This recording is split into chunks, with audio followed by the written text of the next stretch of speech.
September 12, 1944, near Mons, Belgium. Rain spatters against the cracked road as a column of weary German soldiers trudge forward under guard. The sound of clanking canteens and rusted Kar 98K rifles echoes through the mist. Ahead, an olive-drab truck idles, the white star of the U.S. Army barely visible through layers of mud.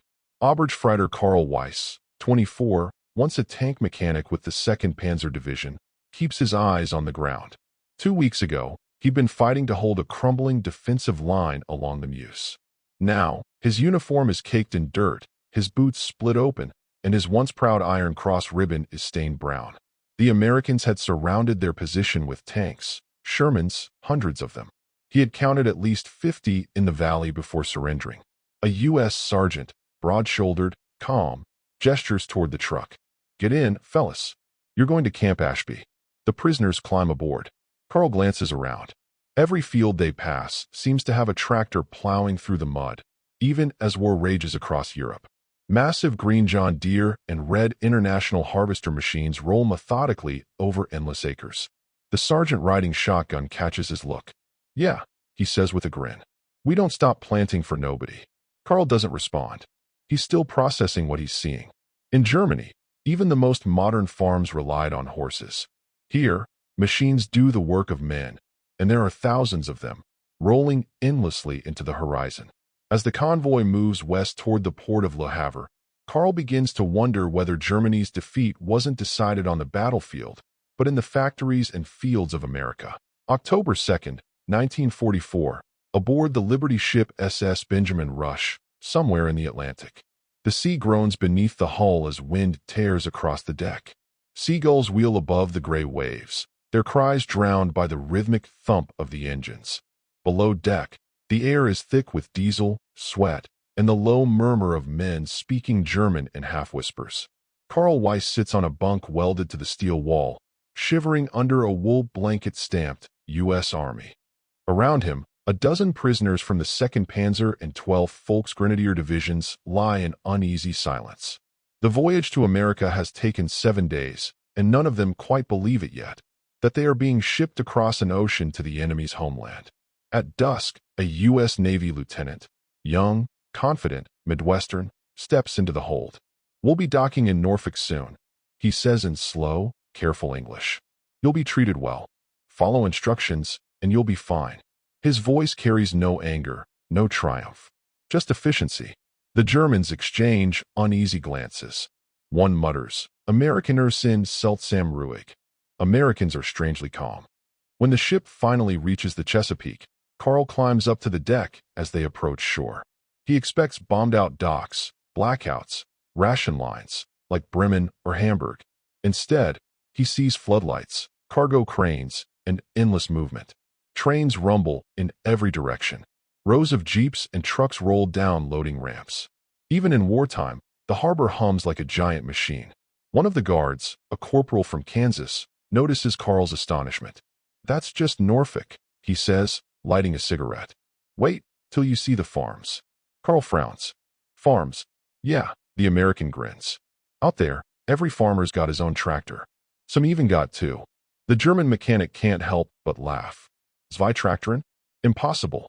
But he'll soon learn it's not a boast. It's a fact.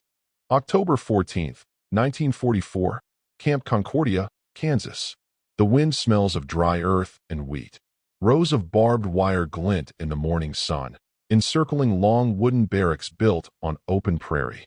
Beyond the fence, an ocean of farmland stretches to the horizon, golden, endless, alive with motion. Karl Weiss stands near the fence, watching a convoy of U.S. Army trucks rumble past. Each one tows a trailer stacked with farm machinery, gleaming red tractors, steel plows, and threshers bound for the surrounding counties. He stares as if witnessing something impossible. In Germany, a single tractor could serve an entire village. Fuel was scarce, metal scarcer still.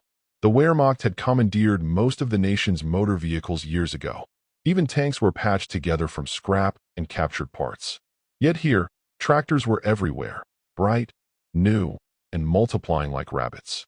Behind him, an older prisoner named Lieutenant Franz Ritter, who once commanded a Panzer IV, scoffs.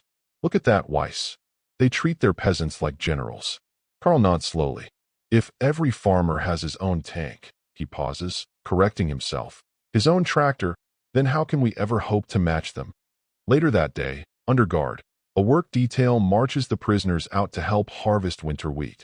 The Americans hand them gloves, water, and sandwiches thick with meat. A local farmer, gray-haired and sunburned, waves from his tractor. "Mornin', boys," he shouts cheerfully, as though greeting neighbors, not enemy soldiers. The machine he rides, a gleaming John Deere model, snorts and growls like a living creature. It pulls 3 plows at once, slicing through the soil with mechanical ease. Carl can't take his eyes off it. That night, back in the barracks, he scratches notes into the margin of an old Bible. 1 farm, 1 tractor. Some farms, too, each stronger than a panzer battalion. He lies awake for hours, staring at the rafters. He had believed the Reich invincible because of its machines. Now he realizes America's power was never just in tanks. It was in hands that tilled the soil, guided by engines that never slept. November 3rd, 1944, Camp Concordia Mess Hall, Kansas. The wind howls outside, rattling the tin roof as dozens of German prisoners eat in silence. A guard named Corporal Jenkins leans near the stove, reading yesterday's Topeka Daily Capital. Across the table, Carl Weiss listens as a local Red Cross volunteer, Mrs. Harlan, pours coffee and chats easily with the prisoners in slow, careful English. "You boys ever work the land back home?" she asks. Ritter shrugs. "Before the war, yes. Near Leipzig. But we had horses, not these. How do you say, tractors?" Mrs. Harlan smiles. "Out here, my husband's got 3. We use 1 just to haul feed." The Germans stop eating. 3 tractors. For a single farm. Carl lowers his mug, stunned. Ritter laughs dryly. 3 tractors? Ma'am, that is more than our regiment had tanks left at Normandy. Her smile fades, not out of offense, but pity. "Well, honey, that's America for you." Later, Carl and Ritter are assigned to repair a broken fence at the edge of the camp. They work alongside 2 local farmhands who had been deferred from service to maintain production. The Americans talk about horsepower, fuel, and grain yields as casually as others discuss the weather. Carl listens, translating numbers in his head. The Americans speak of the county co-op, leasing out spare machinery to smaller farms. One mentions a neighbor who drives a Fordson tractor 15 miles each way just to help others plow before the frost. Carl stops working. 15 miles, he whispers. A Panzer could barely go 10 before breaking down. That evening, as the prairie glows red under the setting sun, he sits outside the barracks fence, staring at the horizon. Hundreds of smoke plumes rise from chimneys and engines, the heartbeat of a nation in motion. He remembers Goebbels' speeches, how Germany was the engine of Europe, the most mechanized army on earth. And yet, here, in the quiet heart of Kansas, every barn hums with more machinery than most of the Wehrmacht ever saw. For the first time, Carl feels something deeper than defeat. He feels understanding. The war had never been just about courage or tactics or will. It was about who could build faster, move faster, feed faster. And in that equation, America had already won long before the first Sherman rolled into France. January 1945, Kansas plains under snow.